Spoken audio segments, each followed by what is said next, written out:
I'm making a video right now that's probably not going to get many views. Nobody wants to know why you should stop using no contact to win somebody back that's unhealthy for you. People just want to know how to win back the person that they're in pain over losing. They don't really want to hear why they shouldn't want that person back. And I get it. I've been in that position. The truth is, no contact is so effective that it can work and help you win back somebody that will then torment you for years. It can work even when you don't want it to work. One of the things that it works on, and the reason it works on even unhealthy, toxic people, the premise of it is supposed to be, if you're a good person, but if you get confused, and sometimes healthy relationships wear each other down. Sometimes two people that really belong together can misunderstand each other, can fail to communicate enough that you really start to wear on each other's sense of respect, actually start to deteriorate each other's sense of value. In the beginning with limerence is so high that you both make each other feel wanted and admired and respected and valued and cherished. Well, over time, limerence wears off, and you start to resent and you start to judge and you start to actually resent the person that you're with for not being more like you, for not being able to meet your expectations. The limerence, the dopamine, the serotonin, the adrenaline has all worn off, and now the fantasy has faded and you're left with reality. So sometimes two healthy people that really belong together can stop seeing each other for who they really are and the value that they really have.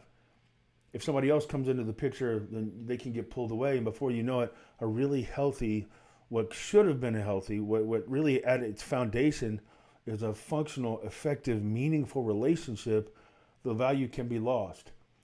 So no contact works because it helps that person actually wake up and realize, hey, I'm forgetting the good part. I'm forgetting the great times. I'm forgetting how strong we are as a couple, how powerful of a team we make. And suddenly, you projecting strength triggers an instinctive sense of re-examination that makes them reconsider the loss. They can literally wake up, feel a little bit of that limerence get re-energized, and then the two of you have a new story, a new start, and the relationship can heal and even be more powerful. The truth is, sometimes a breakup can actually make a couple that fit well together, it can actually make them stronger. Despite what people say in the comments, there's always somebody that's been wounded so bad, wounded so deeply, that somebody will say, if somebody breaks up with you, never take them back. It's just evidence you don't belong together. That's factually ridiculous. There are millions of couples that broke up, got back together, and are actually happier, that actually got back together and rebuilt something even stronger because they understand the mistakes that sabotaged them in the beginning. But there are some people where no contact works, and it works for the wrong reasons. Keep in mind, if you're in love with a narcissist, a covert narcissist, somebody who refuses to get help for their issues, a borderline who refuses to get help for the compulsions and for the anxieties that they feel. No contact works even in unhealthy relationships.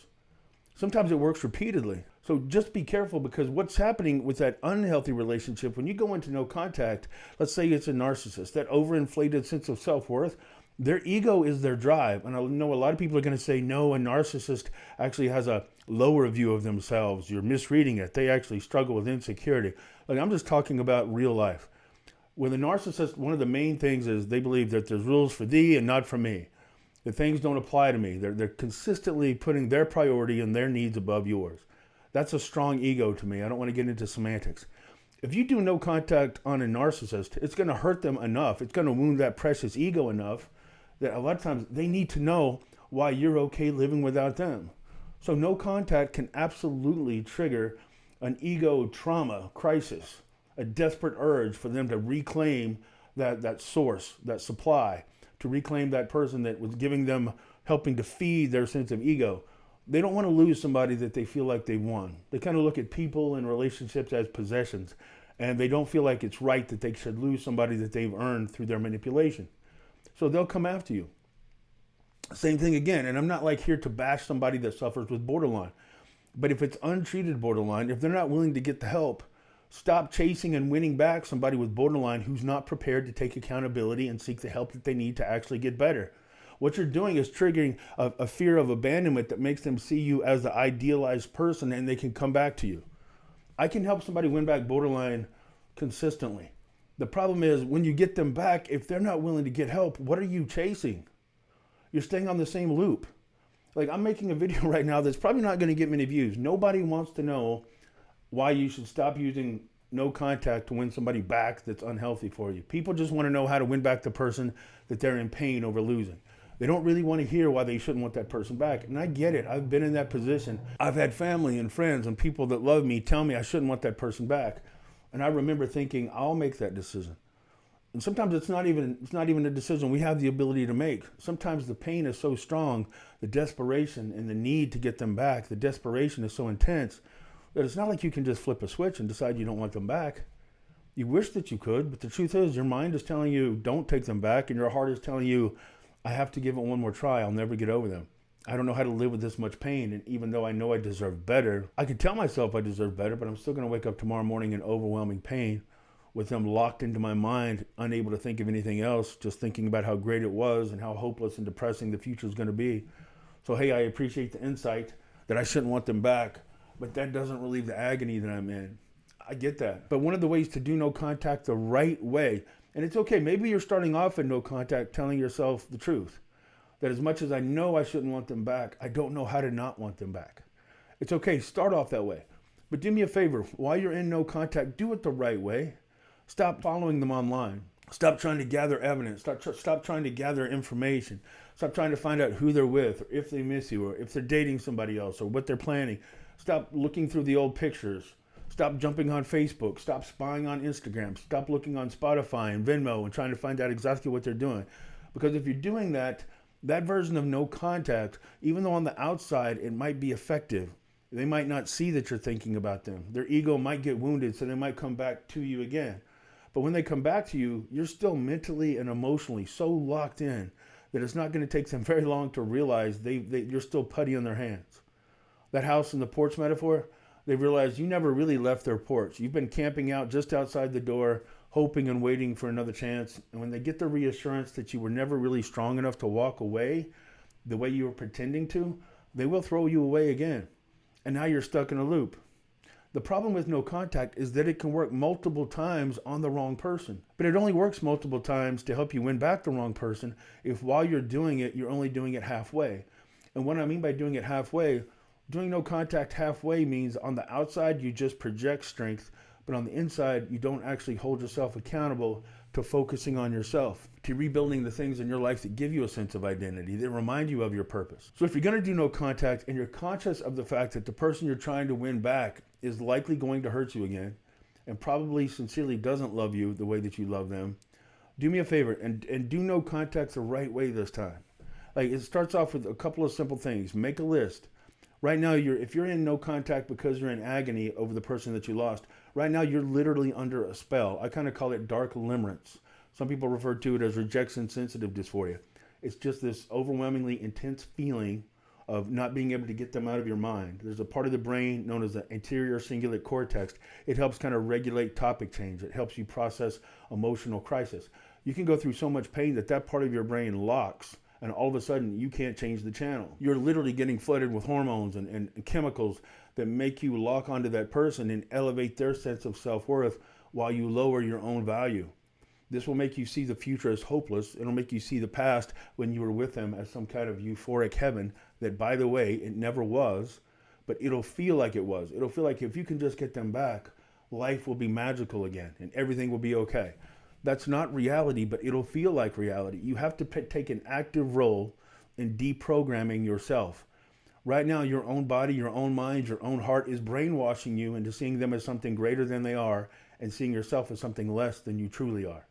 So you're going to have to help yourself, study, remind yourself of the truth of you. Make a long list of the things about that person, the things that hurt you, the things that you know you wouldn't have done to you, the drawbacks, the disadvantages, the flaws in their character, their flaws in their personality.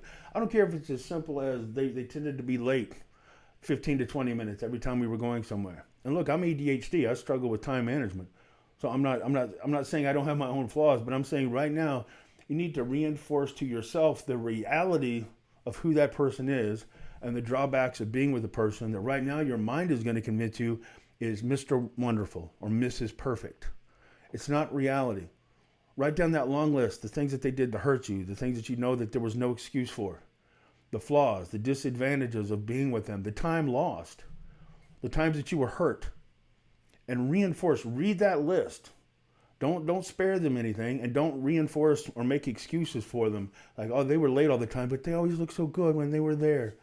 Well, they yelled at me and called me a worthless person and a loser. But then later on that night, we had the most beautiful dinner and lovemaking session. And so none of that. Just put the cold, hard facts of the drawbacks about being with them and remind yourself of that reality. You have to be willing to at least take an active role in unprogramming yourself, unbrainwashing yourself from how you see them. Then make another list. Make a list of the things about you that are exceptional, the things about you, the moments in your life, the gifts, the abilities, the characteristics about yourself that you admire, that you look up to, the things about you that make you lucky to be you. Make a list of the things that you've had to sacrifice. Make a list of the energy and the time that has been wasted. Imagine your life and how far along you could be if you hadn't been distracted, if you hadn't been sabotaged, if you hadn't been put down, if you hadn't been emotionally drained from being with that person. Imagine how much further you'd be if you were with somebody that consistently valued you and lifted you up and actually helped boost and be a strength and an aid to you in your life. Remind yourself of the purpose and identity that you have in your life. Ask yourself this: what's your purpose? What's your identity? What's your reason for being here? Because I believe in God. I'm a Christian. But even if you don't believe in God, the universe is not an accident. Everything is connected. Everything exists in relationship with everything else. So the fact that you're here means that there is some kind of meaning, there is some kind of purpose to your life, right? I can promise you the meaning and the purpose of your life is something greater than the inconsistent opinion of another flawed, imperfect human being. Like, as much as I love my wife, if I lost my wife, and God help me, I don't ever want to lose my wife. But if she wasn't in my life, I know God put me here for a purpose that's greater than just her opinion of me. And that's not an insult to her. She's my favorite person in the world. But she's not the purpose of my world. Sometimes we have to kind of stop and take a deep breath and realize we've invested way too much in who we are into that person, and we've called it love. And since love is right and love is good and love is the purpose of life, it must be right that our whole life is wrapped up in the emotion and the opinion and the flawed beliefs of another imperfect human being and how they see us. When we love somebody to that level, that's not love, that's worship. And worship isn't attractive. Worship is actually an attraction drainer. Nobody actually wants to be worshiped. We think it would be awesome, but it's actually really obnoxious. Like, you know what it's like to have somebody that's too clingy, too emotional, too needy, too desperate, too much in pursuit. And they can't imagine their life or smiling another moment in their life if you're not with them. Does that actually attract you to them? So stop making that other person your identity. And if waking up tomorrow seems unbearable, take a deep breath and realize maybe somewhere along the line, I stopped loving this person and I started investing so much of who I am. I've insulted the real purpose. I've insulted my real identity. If you believe in God, I kind of replaced God with this person. And now my life doesn't have value unless this flawed human being thinks I'm worthy of their companionship. Nobody is that important. Nobody should have that much sway over you. Now, emotionally, sometimes you can't help it, and that's okay. Accept the fact that your emotions can sometimes overwhelm you. But even when the emotion's overwhelming, that doesn't make the emotion true. My mentor, a guy named Dr. Joe Beam, used to say this all the time. He said, sometimes emotions can be so intense and so powerful that they convince you they're true. Sometimes you can't help it. You feel like you can never be happy without that person in your life again. It's normal that you feel that way. You might believe it so much that if you were hooked up to a lie detector test and somebody says, does your life have meaning without that person? And you said no, that machine would say, oh, they're telling the truth. Can you imagine being happy without them again? Nope. The machine says you're telling the truth. You realize that still doesn't make it true. It just feels true in the moment. But sometimes you have to take action and make decisions despite how you feel. It'll feel like you'll never get over them. I promise you'll get over them. It might feel like they were the greatest thing in your life. If they were the greatest thing in your life and the person you were meant to be with, chances are you wouldn't be here right now trying to figure out how to get them back. If they loved you as much as you loved them, they'd be sitting somewhere trying to come up with some strategy, some kind of an approach, some desperate hope to try to get you back. So as much as I know this video is not going to go viral, it's not going to actually help me. But there are people that I care about. I actually care about a lot of my clients who are actively trying to win back somebody that I know isn't worthy of them, that I know even if they get them back. And I'll tell a client, I'll say, listen, I can tell you what to do to give you the best shot at reattracting this person, but it's going to be based on their ego. It's going to be based on their sense of loss. It's not actually going to be based on your value. So yeah, you can win them back, but it's going to be temporary. I promise you, I can give you the best shot to win them back. I'm confident. I'm also confident when you win them back, they will do this to you again. And I don't think you deserve that to keep happening to you. I don't get a vote. I'm not important enough in your life to be able to, intervene in your life and say, hey, you don't know me. I'm Coach Ken. You shouldn't want them back. That's none of my business. People don't pay me for me to give them direction in their love life. They just want advice. They just want attraction dynamics help. So I'm putting this video out there to let you know, take a deep breath. Sometimes it's not going to work. If they're a covert narcissist or a narcissist, it's not going to work.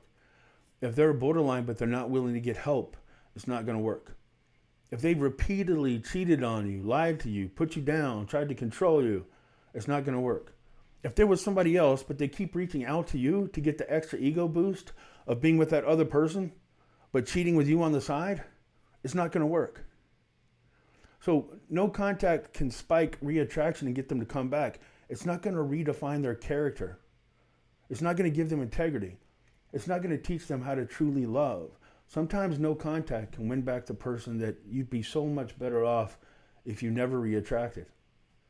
So I hope this video makes sense. It's just that the holidays are coming up, and it really does hurt me to see a lot of hurt good people trying to win back douchebags or manipulators or people that you just know. And I know that their friends and I know their family are all telling them the same thing. That, again, you can't help what you feel. You can't help what you want. Don't try to control what you want or you feel. Your emotions aren't something you can just turn off and on. But you can consciously start to accept, look, I'm going to be thinking about them. It's going to be overwhelming. It's going to be painful. But in spite of the fact that it's overwhelming and painful, I'm going to choose to put my focus somewhere else. I'm going to start living and reminding myself of my own value, my own identity, my own purpose outside of them. And at first, it's going to feel like I'm carrying 2 tons of weight on my back. But it's okay, because I'm going to actually start admiring myself for being strong enough to carry that hurt, strong enough to carry that sense of hopelessness, and acting like I know it's not hopeless even when it feels like it is.